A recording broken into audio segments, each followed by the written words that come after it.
It's the oldest land dispute in history. For centuries, Jews and Arabs have both claimed to be the rightful owners of the land of Israel.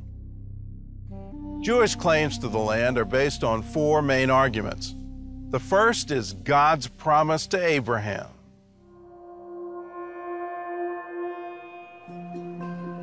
Israeli Prime Minister David Ben-Gurion often said that the Bible was the Jewish mandate for settling the land of Israel. In the book of Genesis, God gave the land to Abraham, Isaac, and Jacob, the patriarchs of Israel. And the rest of the Bible tells the story of their descendants in the land. Moses led the Jews back to Israel after their exile in Egypt. And roughly 400 years later, around 1000 BC, King David conquered the city of Jerusalem and built his capital there. But the story of the Jews isn't limited to the borders of modern Israel. Their footprints have been traced throughout Judea and Samaria, now the Palestinian West Bank. Bethel, where Jacob dreamed of a ladder to heaven. Shiloh, the resting place of the Ark of the Covenant. Bethlehem, the birthplace of King David. And Hebron, where the Jewish patriarchs are buried.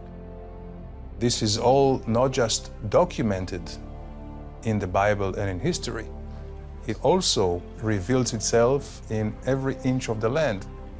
In any archaeological dig, you just scratch the surface and you find a rich Jewish culture and history of more than 3,500 years, ever since King David built Jerusalem 3,010 years ago. The Jewish rule over Israel was also documented outside the Bible, often by the enemies of Israel. In Egypt, an inscription on the Merneptah stela proclaimed in the 13th century BC that Israel has been laid waste.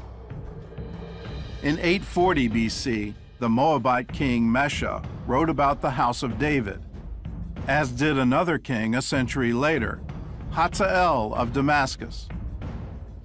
In the 1st century AD, the Jewish historian Josephus described in great detail the Jewish temple in Jerusalem and its destruction by the Romans, a story confirmed by a relief in the Arch of Titus in Rome.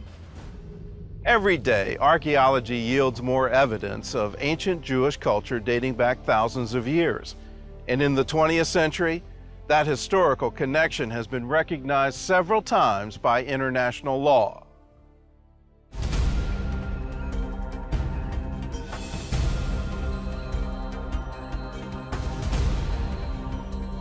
In 1917, British Foreign Secretary Arthur Balfour issued a declaration calling for a Jewish homeland in Palestine, also known then as southern Syria.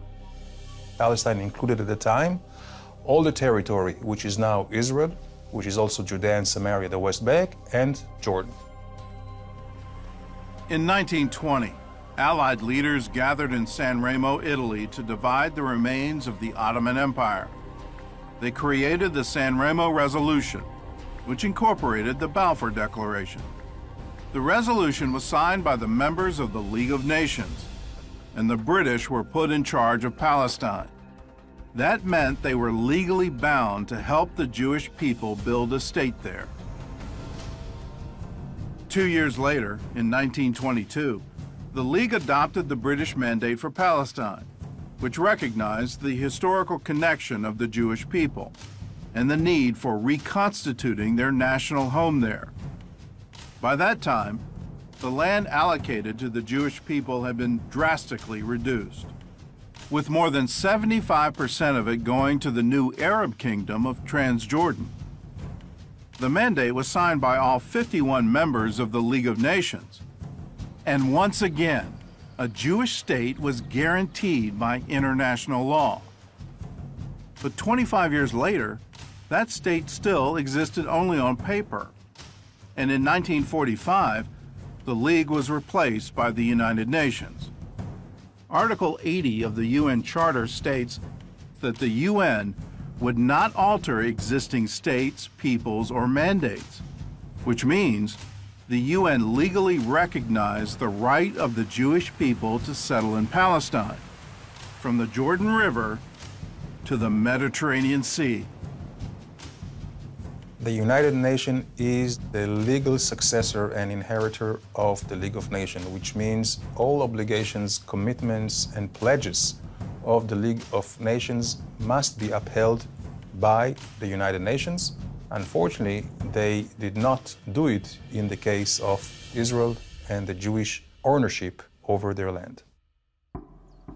In November 1947, the land intended for the Jews was divided once again. The UN voted to partition what was left of Palestine into two parts. 56% would be a Jewish state, with 43% going to an Arab state to be annexed to Jordan. Once again, a Jewish state was mandated by international law. Israel declared its independence in 1948. And a year later, the new state was admitted to the United Nations. But despite numerous legal endorsements, Israel's borders would still be disputed for decades to come, as Arab leaders incited violence against Israel. The Mufti, Hajj Amin al-Husseini, say, what they, the United Nations, write with ink, we destroyed by blood.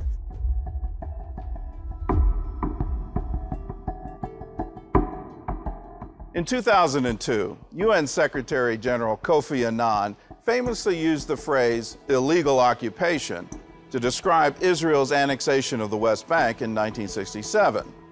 But Annan's critics were quick to point out his use of the word illegal was incorrect because the West Bank never legally belonged to Palestinian Arabs in the first place. Palestine was ruled by the Ottoman Turks from 1516 to 1918. Then for the next 30 years, it was controlled by the British until Israel declared its independence. During the war that followed, the Kingdom of Jordan invaded the West Bank and formally annexed the land in 1950. There is a lack of historical understanding, and also there is an abuse here by this saying of international law. Since the West Bank, Judea and Samaria, was annexed by Jordan, it was a Jordanian territory, and in 1967, the 6 Days War, when Israel had, again, a campaign of self-defense, when three armies of Syria, Jordan, and Egypt were surrounding us, ready to drive us into the sea, Israel won the war, and as a result, we took into possession the West Bank, Judea and Samaria. This land was captured from Jordan.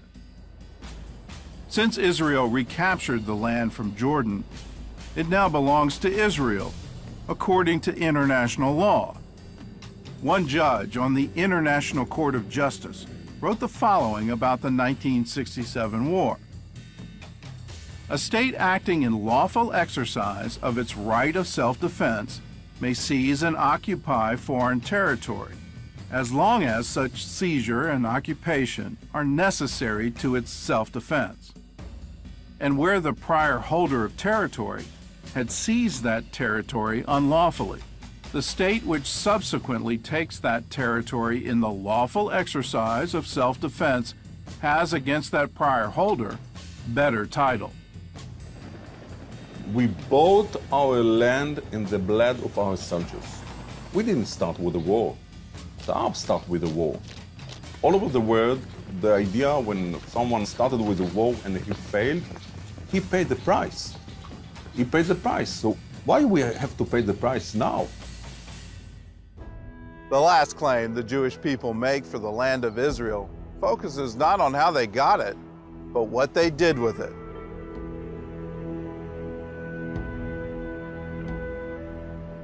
Today, Israel's population is well over 8 million. But in 1850, only 350,000 people lived in Israel and the West Bank. In 1857, the British consul in Palestine reported that the area was empty of inhabitants, and that its greatest need is a body of population. A decade later, British scientist H.B. Tristram wrote that whole villages there are rapidly disappearing from the face of the earth.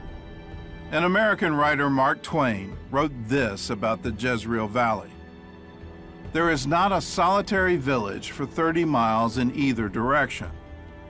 There are 2 or 3 small clusters of Bedouin tents, but not a single permanent habitation." Today, many Palestinian Arabs claim that the Jews stole Arab land, evicted the owners, and left thousands of Arab farmers homeless. But is that the real story? Let's take a look. As early as the 1850s, Jewish people started buying land in Palestine, but their choices were limited by Arab sellers. The Arabs settled mainly in mountainous areas, and they did not offer those lands for sale. The Arabs wanted to sell land in places where they did not live, in places which they had left in the past. Records show that most of the land purchased by the Jews belonged to a small group of wealthy Muslim families, most of whom didn't even live in Palestine. The Arabs were from many walks of life. Effendis who lived in Beirut and in Damascus, as well as locals. Also people who lived in the rural villages. All of them were willing to sell their land. There was always more land available than the demand for them. From the beginning, the Jewish policy was clear. No Arabs were to be removed from their land against their will. In 1920, Zionist labor leader David Ben-Gurion announced that under no circumstances must we touch land belonging to fellaheen or work by them. Only if a fellah leaves his place of settlement should we offer to buy his land at an appropriate price. The Jewish National Fund bought the lands legally in order to fully secure the ownership of these lands. The Arabs were not evicted from the lands. They received compensation and the full process for the lands. That compensation was documented by the British Peel Commission in 1937. The group had been sent to Palestine to investigate clashes between Arabs and Jews. Their report shows that of the 664 Arab workers dispossessed by land sales, 347 were resettled by the British government for free. The rest refused help and found employment elsewhere. Not only did the Jews buy the land legally, they also paid 10 times the normal rate. In 1944, the going rate for rich, fertile soil in Iowa was $110 an acre, while in Palestine, Jews were paying more than $1,000 an acre for arid, rocky land. They say they are crazy. They buy this land. It's dirty land. It's no good land. But they are not stupid, and they know that we must work very hard, and they work very hard. Look what we have. We are only 66 years old, and look what we have already.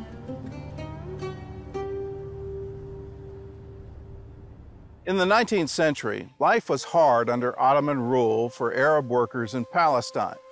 Many had lost their farms to heavy Turkish taxes or Bedouin raiders. There were no schools, no electricity, and little sanitation. The average life expectancy for an Arab male in Palestine was 30. With the arrival of the Jewish settlers, all of that started to change. With hard work, they turned swamps into vineyards, farms, and citrus groves. They introduced electricity to Palestine and improved the sanitation. They also worked to eradicate the mosquitoes that cause malaria, and the local Arabs benefited from their work. Over a 20-year period, the infant mortality rate for Arab children was cut in half, and the life expectancy for Arab men increased by 12 years. The Jewish landowners hired many of them to help work the land and paid them better than their Arab employers. First of all, following the purchase of land, the Arab population had income. With the help of this money, they could improve their living, and the Arab society could raise their standard of living. So because of Jewish purchase of lands, the economic and social conditions of the Arab society were better. Arabs from neighboring countries flocked to Palestine to take advantage of the higher standard of living. From 1922 to 1947, the total Arab population in Palestine more than doubled. In the city of Haifa, the number of Arabs increased by 290%. In Jerusalem, 131%, and in Jaffa, 158%. In 1939, Jewish scholar Martin Buber described the cooperation between Arabs and Jews in a letter to Mahatma Gandhi.